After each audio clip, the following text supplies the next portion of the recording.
Yeah, so my introduction to the podcast is just going to be, hello, welcome to the podcast. This is the new way it's going to work. It's just me and Darius.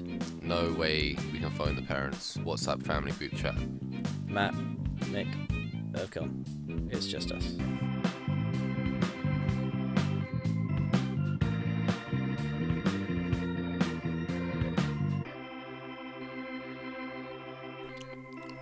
What are you gonna do with Matt and Michael? Where are you gonna keep them? Well, they're currently in the basement. So actually, this is a good question, right?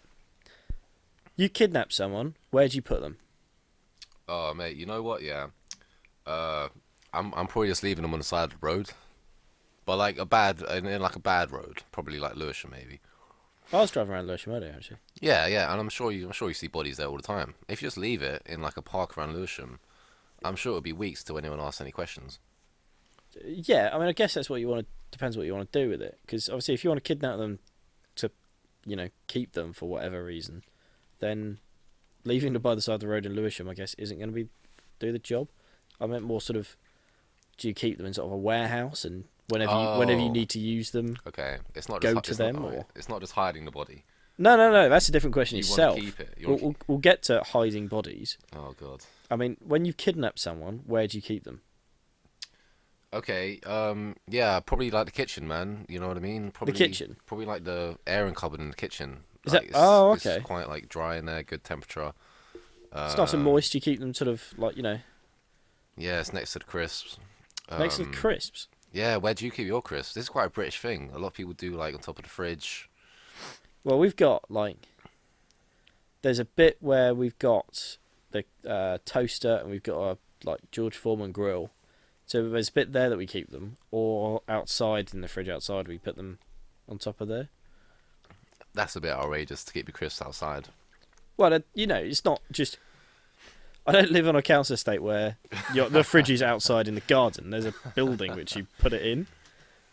So you would keep someone in the kitchen in the airing cupboard. Why? I think it goes back to the temperature, doesn't it? And also, like, they take up a lot of space for such a item that it just doesn't really deserve a spot like that. Like, how do you decide which of your crisps goes inside or outside? You know what I mean? Like, is there a certain crisp that is an outdoor crisp? They just get separated. To be honest, are Yeah, you a little uncomfortable about talking about where to put people who have been kidnapped? Oh no, You keep moving back to crisps, or do you think that crisps are a more important commodity than kidnapped people? Oh, I'm sure we can go tit for tat on that one. I want a really deep philosophical question. I want to be able to think about this one. Oh, please tell me we're rolling, and that I'm not going to be cut. We've been rolling since you had a power cut, mate.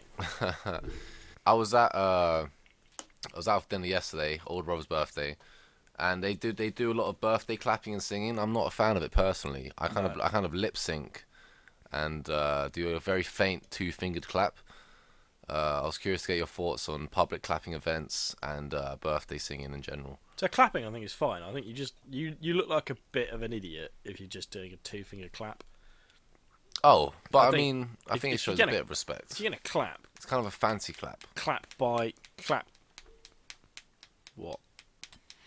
Clap like a man. Don't just the two finger little clap. But I agree with you with the happy birthdays. There is nothing I dread more than sitting in a restaurant and seeing a waiter walk in your general direction with a cake, and you're sitting there like, are they going to burst into song? I went out for dinner with some friends a little while ago when we went out. We were going out for some drinks as well. And on the way to the loo, two of the girls stopped and spoke to one of the waiters, and everyone else was sitting there like, they're definitely telling them it's someone's birthday. They're definitely doing that. They went to the loo and they came back and we were like, you told them it was one of our birthdays, didn't you? And they were like, no, not at all. And they came up with some elaborate lie that we all sat there and went, no, this is a lie. But we weren't 100% sure whether they'd done it or not. And then they turned up and it was just like, this is so annoying. We then went to another place to get a little bit more like a dessert, and they did it again. And then we went to a bar and they did it again. 3 times that evening I had cake that I didn't want and then had to pay for. Oh no! They said It was your birthday. so annoying. By the end of the evening, I was like, I don't want any more cake. Oh no! Did everyone sing and clap awkwardly while staring at you? Yeah, so all the waiters then came over and Yeah. sung and clapped and stuff. Mariachi band. And all the people on the tables around it were just looking at you like, Yeah, you're a dick. you're ruining my evening. being very I've now got loud. to stop having my conversation to wait for this to finish. Of course, of course. Unsurprisingly, it was an American restaurant. Why is that unsurprising? Because the Americans are just over the top at everything, aren't they? Yeah, they're pretty terrible. You know, pretty like, terrible. go to an English pub and go to the bar staff and be like, look, it's their birthday. They might bring you over a special little... They might bring you over a pint or something and be like, oh, here you go, happy birthday. But they're not going to make a big song and dance of it. No. They might come over and say, oh, enjoy your, like, have a good day or something. Just be a little bit... I was about to say a little bit more nice. They'll just be nice to you rather than ignore you entirely. But in America, they really do go for a bit of a, oh, we have to really put on a song and a dance here. We were in New York and I went to a diner place. All the people were on roller skates. Oh, Just yeah. walk. You don't have to entertain me by doing pirouettes and spinning around and zooming here and there. Just walk from the kitchen to my table with my plate of food, please. I don't want you to, like, spill it or throw it everywhere or just ruin it. Just walk with it, please. It is absolutely fine. The food is what I came here for. I'm not here for a show. If I wanted a show, I'd go to a theatre. Well, I'm not so sure about that. You've got me angry now. I'm not so sure about that. Have you ever been to Hooters in America? I haven't been to Hooters, no. Really? I mean, I'm sure you'd enjoy it. Really, like that's. Why'd you say that? That's a bit of a show, isn't it? Like, I don't mind a show personally. You objectifying women's bodies? Oh no, of course not. Of course not. Sounds like you're objectifying women's bodies. No, no, no. You're really uncomfortable. No, I'm great. I'm great. I wanted to get your opinion on magnetic earrings. Oh god. I think they're really silly. Do you care to expand upon that at all? Because you wear them. Oh, are you familiar with that? Yeah, I saw you the other Was day. wearing on Friday? Yeah. Yeah, mate. Honestly, I went to a Croydon phone shop where they sell phone cases, and they were selling 10 pairs of magnetic earrings for £7. So I was like, yeah, definitely, man. And it's really nice to have that option. For two reasons. Obviously, you have a variety of earrings that you can wear without having to go through the commitment of actually getting the operation done. So, and the other benefit is earring purists hate you very much because you've pulled off the flex without any of the responsibility. And the reason I won't get it pierced is because I feel like I have quite a juicy lobe and I don't want to lose any of that juice. Do you know what I mean? You know, it's not like pus or something. They're not gonna No, but I pierce feel it, like it's I just have gonna quite an come out. ample lobe, and I Okay. don't want to lose any of that juice in the lobe. Okay, That would be permanently gone once you pierce it. Why do you want to wear an earring anyway? Oh, just to have the option is quite nice, I think. Okay. There's a whole variety. You can wear a cross, even though I'm agnostic. You can wear a cross dangling off your ear. It can definitely add to a look or an outfit. I mean, your fashion sense does leave quite a lot to be desired, to be fair. So. I'm not sure I'd phrase it like that, I agree. but it's definitely its own You're entity. sat in a room with me, and that's being said about you, Darius. You're the worst dressed here. Oh god, Oh, it's thanks, man. You are poorly dressed. it's definitely its own entity. It's very unique. It's Bad. Doesn't mean it's good. yeah. Hitler was unique. Yeah, I'm not so sure he was. I think he was just brave, to be honest. The thing about the Nazis is Well, this is not where I thought this conversation was going. Hitler was brave. Go on, do carry on. the thing about the Nazis. I'd just like to say welcome to our viewers and listeners in Israel. Oh gosh, is that their uniforms and iconography is just so great, don't you think? Those boardrooms would have a huge golden eagle. It's just, I think it's fantastic. See, the thing is, a lot of It's really people great. have used the eagle as a symbol. Right. Like Napoleon used the eagle as a symbol. The Romans used it as a symbol. Napoleon Dynamite, or Napoleon Bonaparte. of course. With security. Oh, please continue.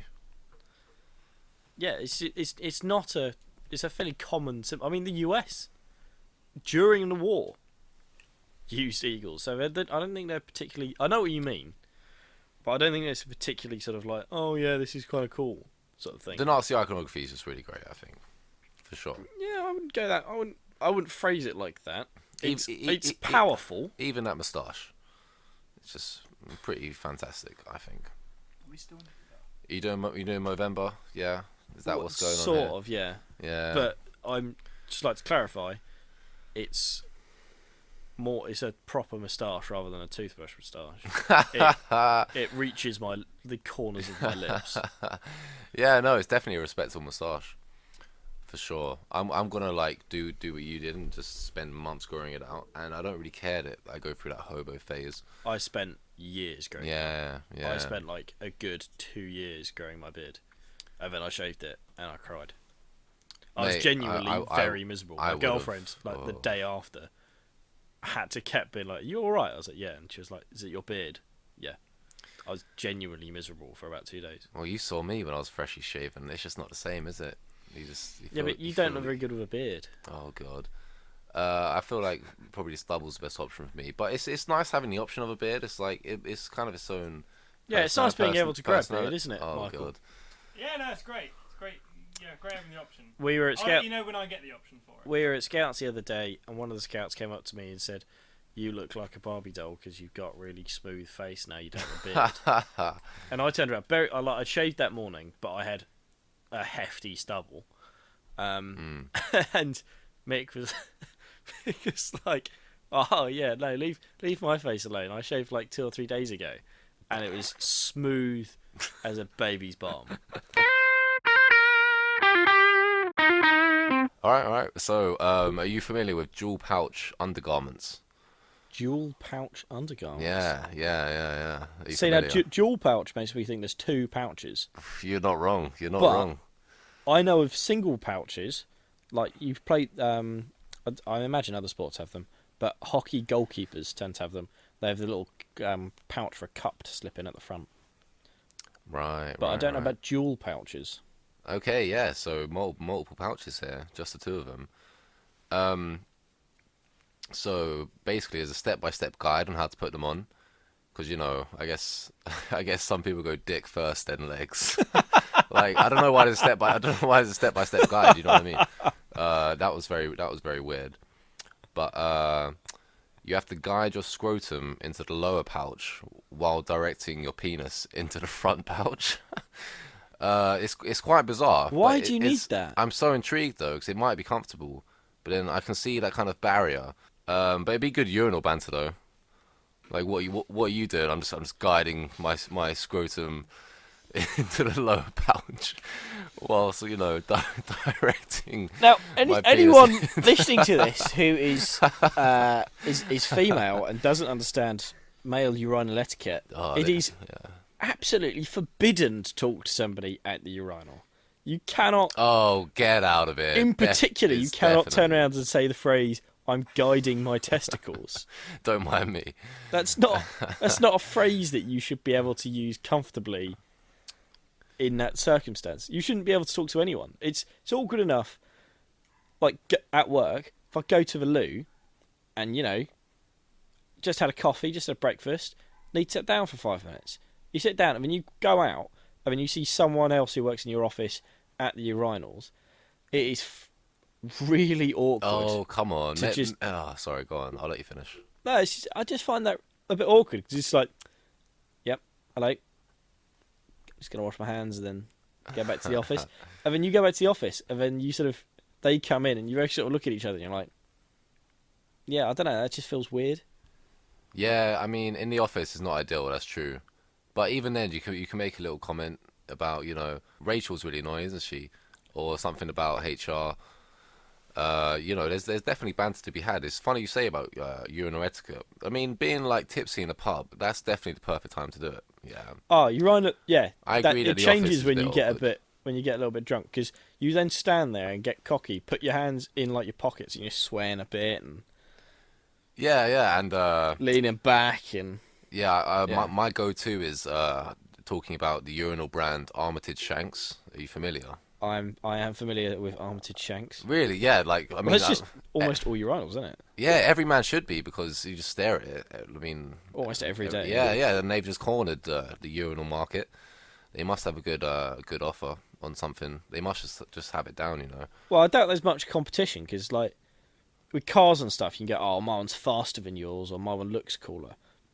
Urinals are urinal, isn't it? Like you get Oh, I the don't ones know. which are just a hole in the floor, which is just some guttering, or You get like armated troughs. armated shanks. Like there's no Yeah. no one's come along going, I've reinvented the urinal, and everyone's just going to look at them and go, it's fine, leave it. Yeah, You know what I mean? I wouldn't mind like an elevating door though. An elevating Yeah. door. Yeah, How would that what It would just be a door that slides up and down. to I think to it'd be your quite pleasant. urinal? Yeah, I think so. Oh, But- so you got like separate cubicles? Yeah, I don't mind a trough though myself. I'll take a trough. It means like more people can go at once. Yeah, I love how you see them at like football or rugby grounds. Yeah, and gigs, stuff, and they just get anything. disgusting. Yeah, really terrible. I've seen ones before where normally they're like around the edge of the room. Yeah. I've yeah. seen ones before which have that and then have like a double one in the middle, so that you have people standing around the edge and then people standing in the middle facing each other. Using that. Yeah. That is absolutely filth. Yeah, maybe. I like the world public ones in Central. I feel like they're quite cool. Even if everyone sees you peeing. the grey Yeah, ones yeah, that yeah. you can just go to. The So very for those, same. those of you who don't live in London, there's this weird thing that our government. There's a rumour decided that to they do. pop out of the ground. They do. They do. Mate. So there's big, sort of just like urinals in the middle of the road. Well, not in the middle of the road, but like paths and stuff that are just big grey things. And there's 4 of them like back to back with a like wall in the middle, so you can't see anything. So you have your back to everyone, and no one can really see stuff. But yeah, no, they go into the ground, so that you can, if they need to, Wow. they can put them down. If there's like big crowds and stuff, if there's like protest or something, they want urinals in the middle of it, so they can put them into the ground. Wow. Is it true they built London on top of old London? Well, you know what I mean? yes, Like, I think and- they did it in Paris, right? Yes and no. Right. Like it just developed, because the Tower of London. Yeah. Nothing's been built on top of that, but the original Tower of London's like 1,000 years old. Yeah, I get that, I suppose. I get that.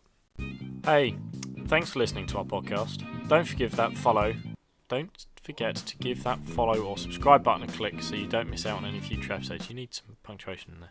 And why not check? And what? Spell check it. Why not check our Twitter and Discord too, where we post updates, behind the scenes stuff, and just general other news about the show. This is not very good. Links in the description below. Got any topics or questions you think need a proper answer, or have yet to even been asked? Drop it in the comments below, or send us a tweet. Until next time.